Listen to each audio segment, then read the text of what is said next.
Today we discuss on the topic of carbon 13 NMR spectroscopy. It's also called as CMR spectroscopy. So friends, spectroscopy are of two types, absorption and emission. In absorption spectroscopy, we have to learn UV, IR, NMR, of course CMR.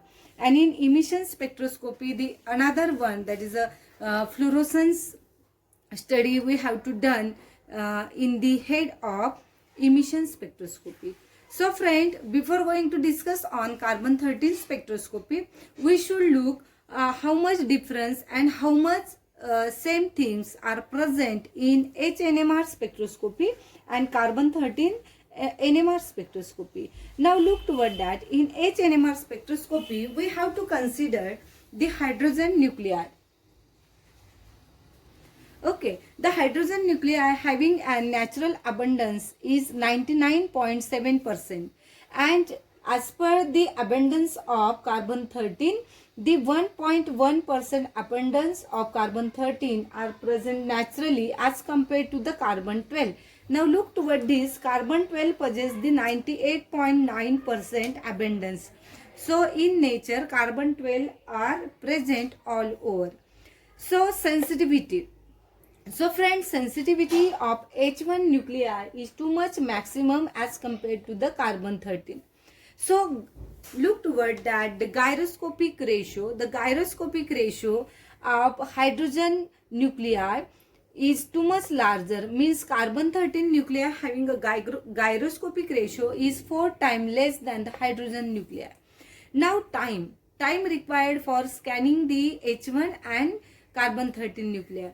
For few milligram of the substance, H1 nuclei possess only 1 minute for the spectra.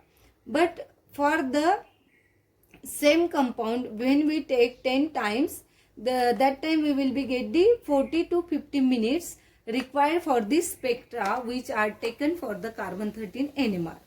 So friend, then if how much difficulty is present here as compared to this, then why we prefer the carbon 13 for some type of the compounds? Because in CH, suppose if we consider one of the example, methane molecule. When we taking the spectra of methane molecule, we will be get the single peak because the 4 hydrogen atom are in the same environment and we get a single peak. But when we take the carbon 13 spectra for the same methane molecule, that time we will be get the pentate. Pentate means what? As per the n+1 rule, carbon itself interact with the 4 hydrogen molecule and it will be gives the pentate. And this carbon 13 nuclei not only told the number of carbon but also told us the number of protons which are present exactly in the molecules, and therefore the carbon 13 NMR spectroscopy is also preferred for the perfect study as well as quantitative study. Now carbon 13 spectroscopy directly provides us carbon and hydrogen information. Carbon 13 having a spin that is a 1.2 and therefore that is the radioactive in nature or magnetically active in nature. So friend, another one thing is also most important, that is why the carbon 13 spectra is taking so much time. Related to this, one YouTube video I have already uploaded on the Google Classroom. If you look that with a full concentration, you realize that. But for the convenience, I just explain here that suppose in this sample, we just assume that here is the 100 molecules. Okay, 100 molecules of ethanol. And in 100 molecules of ethanol, there is only 11% of carbon 13 is present as compared to the other. So friend, when 11% of carbon 13 is present, that time what happened? Of course, the carbon 12 ratio is too much maximum. Can it possible this carbon is carbon 13, this carbon is carbon 13. No, it's completely impossible. So there is another possibility. Only one molecule in which methyl group containing carbon 13 and another methylene group contain the carbon 12. Another is possibility. This is a carbon 12. This is a carbon 13. And this two possibility is too much maximum in case of the sample, and therefore those molecule are too much minimum as compared to the carbon 12, and therefore it's required too much maximum time for the scanning as compared to the H1 spectra. Now friends, we go toward the signals. Okay, that is also very important thing, how many signals we will be get in case of the molecule when we study the carbon 13. So friend, look toward this. This is the ethane molecule. This is the ethane molecule. Here is a 2 methyl group, and therefore both the methyl group having in same chemical environment, and therefore only one signal we will be get. Okay, one signal we will be get, and that signal is nothing but as with the rule of n plus 1. N is number of hydrogen atom joined to the carbon atom.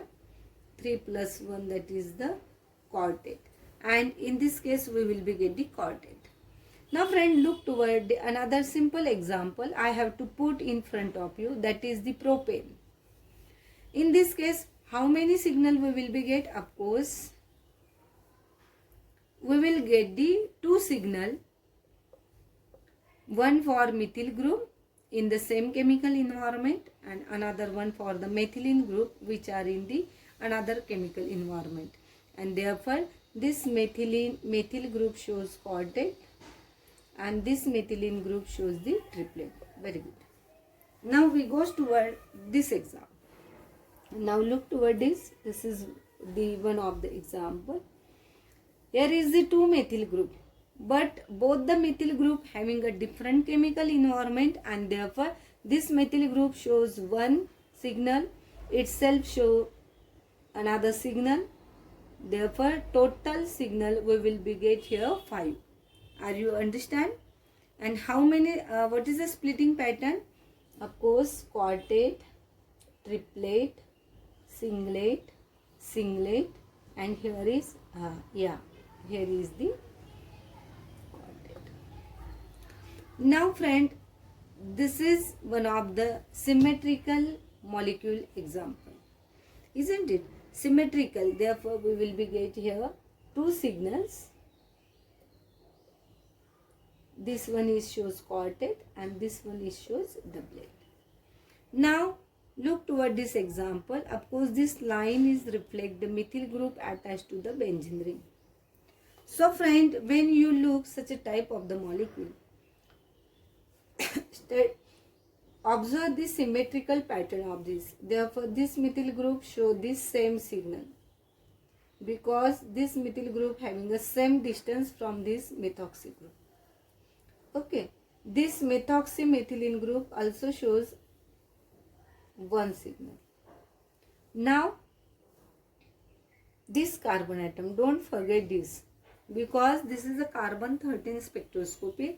This carbon atom is also shows the same signal, that is this C. This carbon atom is different than other, therefore it is D. This both the carbon atom having the same chemical environment, therefore it shows the signal, and this is the one. So A, B, C, D, E, F, and therefore this molecule shows 6 signals.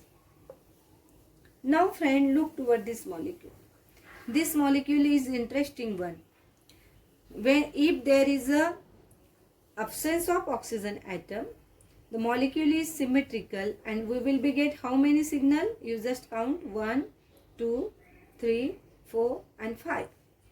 But when this molecule, one of the hydrogen atom is replaced with oxygen atom, carbonyl group, and therefore what happened? The number of signal it will be changed due to the different chemical environment.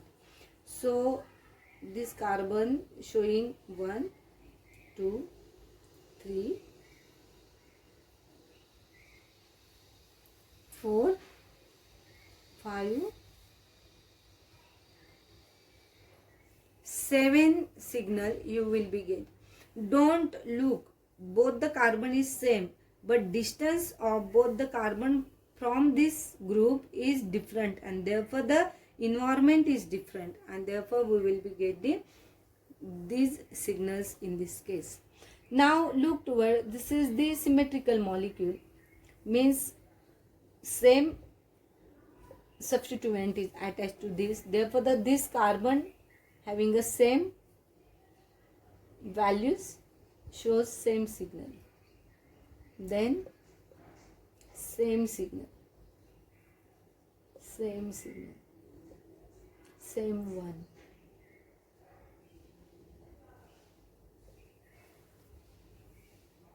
Therefore 5 signal we will be get for this molecule. So friend, hopes you will understand the carbon 13 spectroscopy, then difference and importance of carbon 13 spectroscopy, as well as how to interpret the signals which are present in the carbon 13 spectroscopy. In our next video, we will solve some example which are based on carbon 13 spectroscopy. Thank you very much.